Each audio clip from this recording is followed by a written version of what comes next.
नमस्कार। आज मैं फिर आपके सामने अपराध की एक और घटना लेकर आया हूँ। आज के अपराध की घटना भी हालिया है, हाल फिलहाल की है। प्रदेश वही अपना उत्तर प्रदेश, जिला है कानपुर। हुआ कुछ यूँ कि उत्तर प्रदेश के कानपुर जिले में 27 नवंबर को 27 नवंबर दिन शनिवार को एक लड़का राहुल अपने बहन रोशनी और बहनोई संजय के घर पर गया, क्योंकि 2 दिन से उसके यहाँ वाटर सप्लाई नहीं आ रही थी, वाटर सप्लाई बंद थी। तो उसके घर पर पानी पहुँचाने के लिए वो 1 दिन पहले भी गया था, 26 नवंबर को ताला बंद मिला था, शाम की बात थी। और फिर अगले दिन फिर वो सुबह वहाँ पहुँचा और वहाँ पहुँचकर उसने अपनी बहन, बहनोई दोनों को फ़ोन कॉल की, मोबाइल से फ़ोन मिलाया कि घर में ताला बंद है, पानी लाया हूँ, कहाँ रख दूँ? इस तरह की बात कहने के लिए उसने फ़ोन मिलाया। लेकिन फ़ोन दोनों का स्विच ऑफ आया। 1 दिन पहले भी जब वो ताला बंद देखा था उसने, शाम को पानी लेकर गया था, तो उसके दिमाग में ये आया कि हो सकता है पानी की कमी की वजह से ये लोग कहीं चले गए हों। 2-1 बार फ़ोन मिलाया, फ़ोन जब नहीं मिला, तो फिर वो चला गया था। अगले दिन जब दोबारा उसने फ़ोन मिलाया और फ़ोन नहीं मिला, तो उसका माथा कुछ ठनका। उसने ठीक अगल-बगल के पड़ोसियों से पूछा कि कहाँ गया है संजय? संजय उसके बहनोई का नाम था। तो वहाँ लोगों ने बताया कि भई 27 तारीख को संजय ताला बंद करके 26 तारीख को संजय ताला बंद करके निकला है, लेकिन रोशनी साथ में नहीं थी। ये बात थोड़ी गंभीर भी थी और सोचने को मजबूर भी कर रही थी। उसने उस ताले को खोलने का प्रयास किया, ताला नहीं खुला। फिर वो सीधे थाने पर गया। थाने पर उसने बताया कि ऐसे-ऐसे है और कल से ही मेरे बहन-बहनोई दोनों का मोबाइल फ़ोन स्विच ऑफ है और उसके घर में ताला बंद है। मैं परेशान हूँ क्योंकि पति-पत्नी में झगड़ा हुआ था और पत्नी यानी मेरी बहन मेरे घर पे रह रही थी और अभी 3-4 दिन पहले ही मेरा बहनोई उसे माफ़ी-वाफ़ी माँग के अपने पास ले गया था और दोनों का मोबाइल स्विच ऑफ है। ख़ैर, पुलिस को ऐसा लगा कि इसमें कुछ गंभीर बात है, लिहाजा वो फ़ौरन मौके पर पहुँच गई। वहाँ गुजैनी गाँव था, गुजैनी गाँव में वो मौके पर पहुँच गई।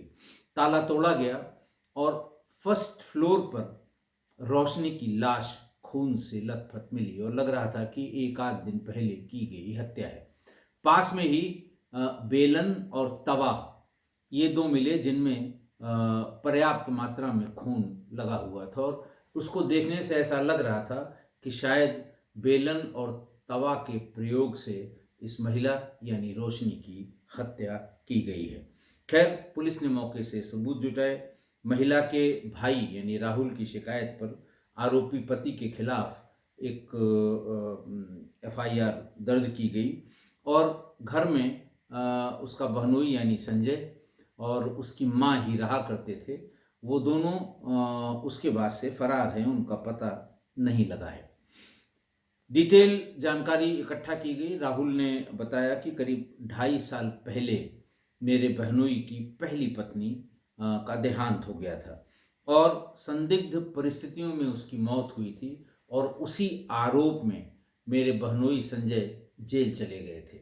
जेल से करीब 6 महीने बाद वो छूट कर आए और छूट कर आने के बाद परिवार वालों से उन्होंने दूसरी शादी करने की इच्छा व्यक्त की और फिर दोनों परिवार, ये जो रोशनी थी और संजय, दोनों परिवार बैठे, दोनों राजी हुए और ये शादी कर दी गई 1 साल पहले।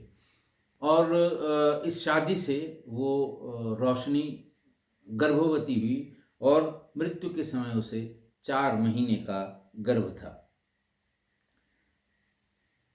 साल भर पहले शादी हुई, 6 महीने तक तो कोई बात पता नहीं लगी। राहुल ने कहा कि 6 महीने के बाद कुछ आपस में इनमें अनबन होने लगी और 1 महीने पहले जो अनबन हुई, उसमें रोशनी को उसके पति संजय ने जलाने का प्रयास किया और इस आशय की एक एफआईआर भी थाने पर दर्ज कराई। गोविंद नगर थाना था, गुजैनी के एफ ब्लॉक का ये मामला था।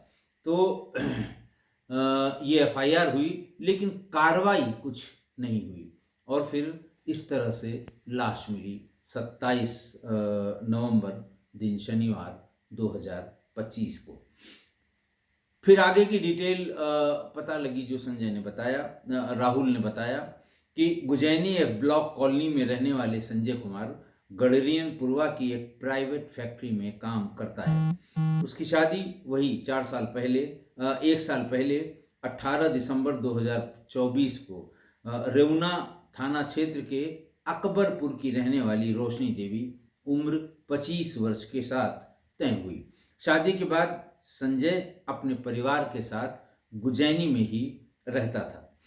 राहुल ने आगे बताया कि उसके जीजा की ये दूसरी शादी है। पहली शादी 14 साल पहले हुई थी और पहली पत्नी का देहांत 31 जुलाई 2023 को हुआ था और बहुत ही संदिग्ध परिस्थितियों में उसकी मौत हुई थी। घर वालों ने एक एफआईआर लिखाई और फिर संजय उसी पत्नी की हत्या के आरोप में जेल गया। साल भर जेल में रहने के बाद वो जमानत पर बाहर आया।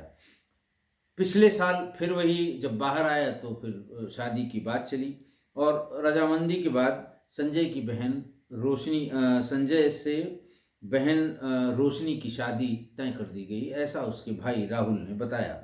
खैर, पिछले महीने की 21 नवंबर को झगड़ा होने के बाद संजय ने उसकी बहन यानी रोशनी को जलाकर मारने का प्रयास किया।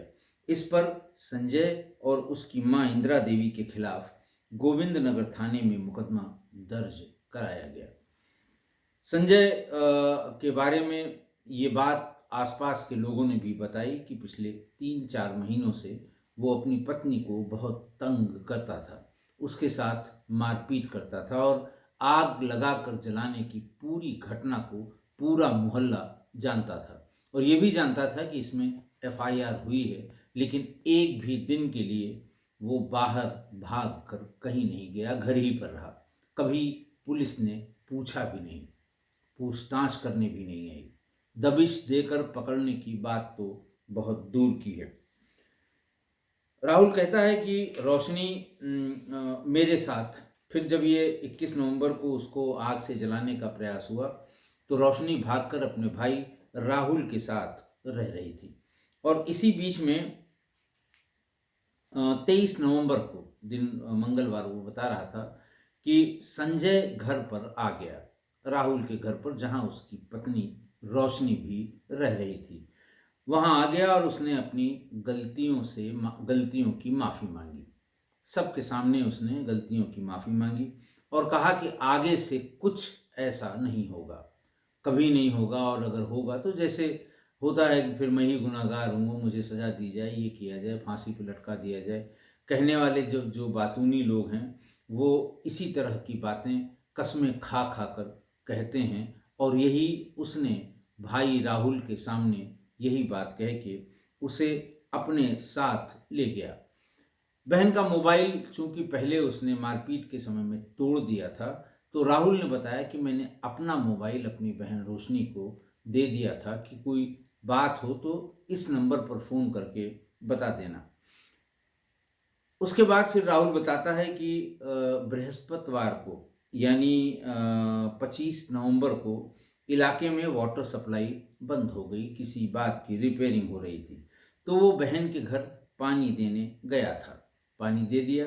शुक्रवार को वो फिर घर पहुंचा दोबारा पानी लेके कि फिर पानी की ज़रूरत पड़ेगी, लेकिन घर में ताला बंद मिला और एक आध बार उसने मोबाइल मिलाया, मोबाइल स्विच ऑफ मिला, उसे भी कुछ काम था, वो चला गया।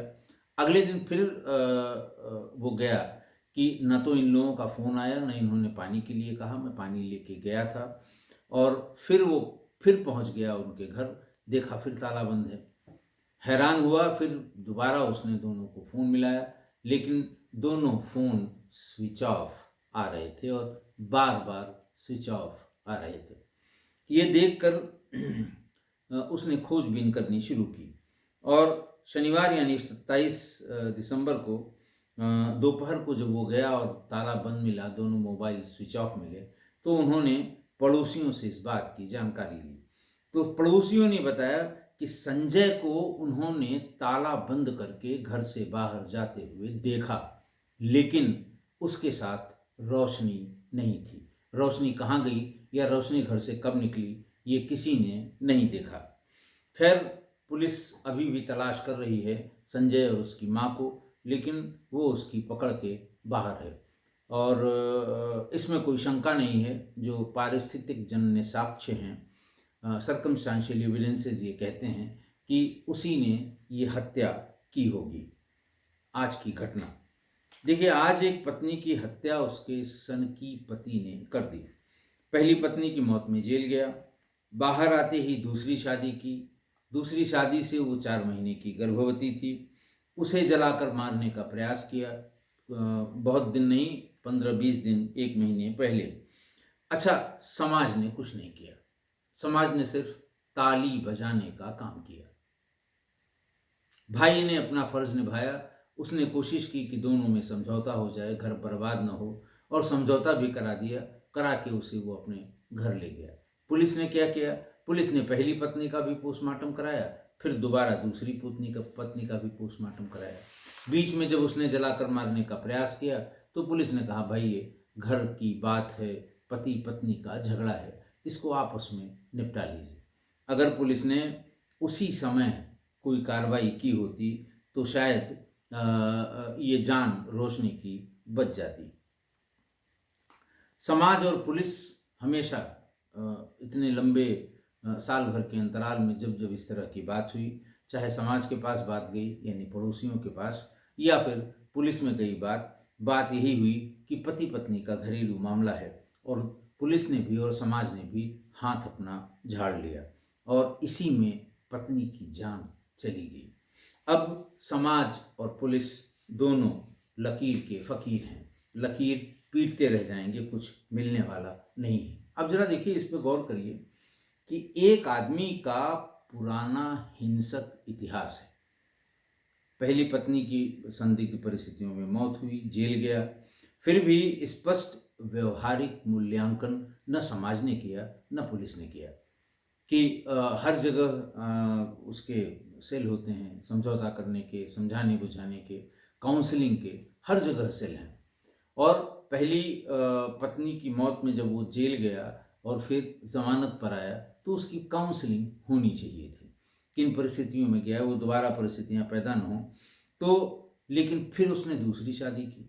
दूसरी शादी के समय पुलिस का तो कोई काम नहीं था, लेकिन समाज से ये अपेक्षा थी कि वो काउंसलिंग करेगा, भले बुरे की उसको पहचान कराएगा, और ये कहेगा समाज 4 लोगों को इकट्ठा करके कि भाई देखो, एक तुमने गलती की थी, जेल काट आए, और दूसरी अब शादी कर रहे हैं। ऐसा कुछ नहीं करना जिससे कि समाज में हमारी और तुम्हारी दोनों की बदनामी हो।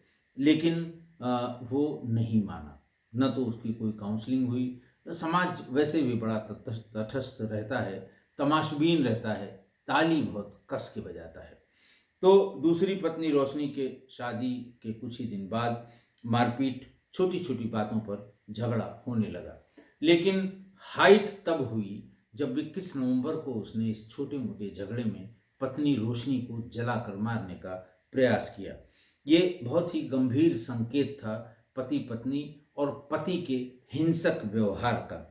लेकिन परिवार और सिस्टम दोनों पर मजबूत फॉलोअप नहीं हुआ। न तो पुलिस ने एफआईआर करने के बाद कोई फॉलोअप किया, न समाज ने कि भाई एक को मार के जेल हो के तुम आए हो, दूसरी शादी बड़ी मुश्किल से की गई है तुम्हारी, और तुम फिर उसी के साथ वही कर रहे हो। अगर समाज में 4 लोग इकट्ठा होके, परिवार के लोग इकट्ठा होके इस तरह की बात उसको समझाई गई होती तो शायद ये हत्या बच सकती थी। आरोपी को गिरफ्तार करने के लिए पर्याप्त दबिश नहीं दी गई, नज़दीकी कोई निगरानी नहीं की गई, और तब उसे दोबारा अपराध करने का अवसर मिल गया। दूसरा ये था कि एक पत्नी की हत्या में जेल जाने के बाद वापस आया, और फिर दूसरी पत्नी के साथ भी उसका व्यवहार अमानवीय था। लेकिन घर में सुरक्षा तो ऐसे में मिलने का कोई मतलब ही नहीं है कि पुलिस कोई सुरक्षा प्रदान करे, कर भी नहीं सकती। लेकिन घर वालों को इस पर नज़र रखनी चाहिए थी। बराबर आके बातचीत करते, बराबर आके उसकी समस्या का समाधान करते, बराबर आके 4 अपने रिश्तेदारों को लाकर बुलाकर बैठाकर समझाने का प्रयास करते कि भाई ये पत्नी है तुम्हारी, क्यों इसको जला के मारने का प्रयास कर रहे हो। दोनों के बीच अगर कोई छोटी मोटी बात रही होती तो जब 4 बड़े लोग बैठ के मामले को सुलझाने पर आते हैं तो मामला सुलझ ही जाता है। और समाज को ये भी चाहिए था, परिवार वालों को, अगर उनको लगता कि भाई इसका क्रिमिनल बिहेवियर है और इसके एंटीसीडेंट्स बहुत अच्छे नहीं हैं, तो महिला को उससे अलग कर देना चाहिए था। कम से कम उसकी जान तो बची रहती। और जैसा कि आप जानते हैं, इनमें धारा 302, 304 बी, इस तरह की तमाम धाराएं लगेंगी। और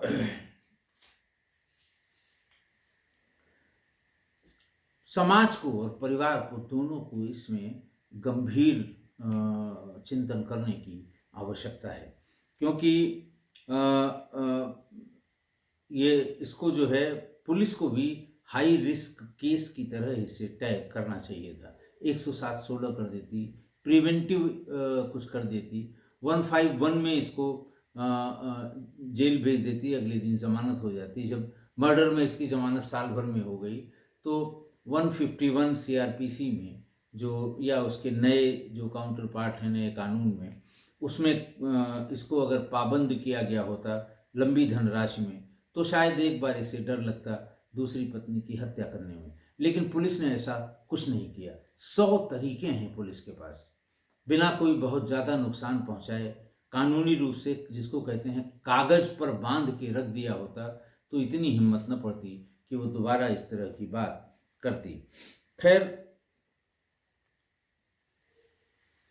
दूसरा व्यवहार देखिए, उसका साइकोलॉजी देखिए, कि वो साइकोलॉजी उसकी ये बताती है कि वो पत्नी को स्वतंत्र व्यक्तित्व नहीं मानता था, बल्कि उसे अपनी मलकियत मानता था, कि ये उसकी प्रॉपर्टी है, चाहे जैसे इस्तेमाल करे।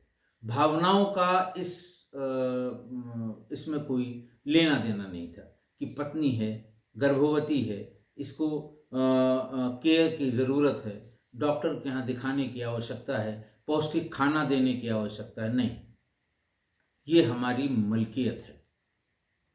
खा के रहे, चाहे बिना खाए रहे, चाहे जैसे हो, मेरे लिए अगर खाना बनाना है तो बनाए, दिन भर मेहनत करे, रात भर मेहनत करे, क्योंकि मैं इसका पति हूँ, मैं इसका मालिक हूँ, ये मेरी मिल्कियत है। ये साइकोलॉजी सबसे अधिक खतरनाक यही साइकोलॉजी है। और इस साइकोलॉजी से लड़ने के लिए देखिए, सिवा एजुकेशन के, शुरुआत से ही एजुकेशन बच्चों में भी, जिसको वो कहते हैं कि जेंडर सेंसिटाइजेशन, इसकी पाठ्यक्रम में इसकी शुरुआत भी हुई है। लेकिन बच्चों को ये बताने की ज़रूरत है कि पति और पत्नी, ये उसको ये मान के कोई नहीं चल सकता कि मैं मालिक हूँ, ये नौकर है। मैं पति हूँ, मैं जो चाहूँगा या जो मेरा चाहा है वही होगा। उसको, बेचारी को इंसान मानने को तैयार नहीं है आदमी, जो इस तरह की मानसिकता का आदमी होता है। तो पैटर्न ऑफ वायलेंस जो इसमें दिखाई पड़ा था, वो बड़ा स्पष्ट संकेत देता है कि आदमी हिंसक है, ये आदमी पितृ सत्तात्मक सोच रखने वाला है। ये महिलाओं को अपनी मिल्कियत समझता है। ये साफ साफ दिखाई दे रहा था, लेकिन तब भी किसी ने हस्तक्षेप नहीं किया। इस पर कुछ 2-4 लाइनें जो लोगों ने लिखी हैं, वो भी मैं आपको सुना दूं कि घर ही था किला, लेकिन वहीं सर कलम हुआ। किला था, घर जिसको किला माना जाता है, पति पत्नी रहते हैं, बच्चे रहते हैं, बाहरी हस्तक्षेप से मुक्त रहते हैं, वहीं पर सर कलम हुआ। जिस पर था हक, उसी पे ये जुल्म हुआ। वो पत्नी थी, उसका हक था अपने पति पर, लेकिन पति ने उसकी हत्या कर दी। दूसरा है, इस पर बड़ा मौजू शेर है कि जिस हाथ ने मांग भरी थी, उसी हाथ ने सर कुचला। जिस हाथ ने मांग भरी थी, उसी हाथ ने सर कुचला। कैसी ये मर्दानगी जिसने कोख का दिया ही बुझा दिया। ये कौन सी मर्दानगी है भाई? 4 माह का बच्चा था, आपका बच्चा था, पल रहा था। चलिए मान लिया, हो सकता है इसी शक के बिना पे उसने मारा हो कि मेरा बच्चा नहीं है, लेकिन बच्चा था, जीव था, कोख में पल रहा था, और जरा सी भी हिचक नहीं हुई कि ये भी मारा जाएगा। जो जो समाज को चेतावनी देने वाली बातें भी कुछ लोगों ने इन्हीं परिस्थितियों पर लिखी हैं कि पहली चीख पे गर जाग जाते शहरे जमीर। मतलब जो पहली बार पहली हत्या इसने की, पहली पत्नी को मारा इसने, तो अगर तभी लोग जाग जाते, अगल बगल के लोग, टोला पड़ोसी वाले, जो 4 लोग जो हर जगह पंचायत करने पहुंचते हैं, 4 लोग जो हर बात पे टीका टिप्पणी करते हैं, अगर उन्होंने हस्तक्षेप करके तभी इसमें कुछ किया होता तो दूसरी बार किसी रोशनी को कब्र न मिलती। पूरा शेर एक बार फिर सुनिएगा कि पहली चीख पे गर जाग जाते शहरे ज़मीर, दूसरी बार किसी रोशनी को कब्र न मिलती। और वो कातिल था, मगर हमने उसे घर का मामला कह के टाल दिया। चाहे पुलिस, चाहे रिश्तेदार, चाहे समाज, सब ने कहा कि भाई घर का मामला है, पति पत्नी का मामला है। जलाकर मारने का प्रयास हुआ तो पुलिस ने कह दिया कि अरे भाई झगड़ा तो होता ही रहता है पति पत्नी के बीच में, इसको आपस में समझिए। पुलिस तो यहां तक कहती है, कोशिश ही तो की थी ना, मरा तो नहीं कोई, दोबारा कैसे जाएगा वो पुलिस के पास। खैर, इस स्थिति से हमको उबरना होगा।